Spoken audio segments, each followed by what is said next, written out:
8+8+8 থিওরিটিকে আমরা জানি? নিশ্চয়ই জানার কথা। আপনার দিন রাতকে 3 ভাগে ভাগ করুন, দেখুন তো 8 ঘন্টা করে পড়ে কিনা। তাহলে 3 ভাগে ভাগটা কেন করা? মূলত এই 3 ভাগে ভাগ করার কারণ হচ্ছে আপনি 8 ঘন্টা ঘুমাবেন, 8 ঘন্টা কাজ করবেন, আর বাকি 8 ঘন্টা আপনি আপনার পার্সোনাল টাইম বা লেজার অ্যাক্টিভিটিসে ব্যয় করবেন।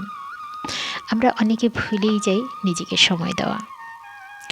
এখন আমি কি করি সেটা বলি। আমি তো 8 ঘন্টা ডিপ স্লিপে থাকি। মাঝে মধ্যে মায়ের টেক কেয়ারও করতে ভুলে যাই। যদিও মায়ের কাছে থাকি, উল্টো মা আমার টেক কেয়ার করেন। তাহলে বুঝতে পারছেন আমি আমার 8 ঘন্টা খুব সুন্দরভাবে কাজে লাগাচ্ছি। কিন্তু অন্য দুটো শিডিউল, যে ওয়ার্কিং আওয়ার্স প্লাস হচ্ছে পার্সোনাল আওয়ার্স, এইগুলোর ব্যালেন্স থাকে না আমার যখন ইচ্ছা তখন আমি কাজ করি তো সারাদিন কাজ করে অসুস্থ হয়ে পড়ি, যেমন এই মুহূর্তে খুবই অসুস্থ। আর যখন কাজ করি না তখন উপভোগ করি, প্রেয়ার টাইমটা ঠিক রাখি।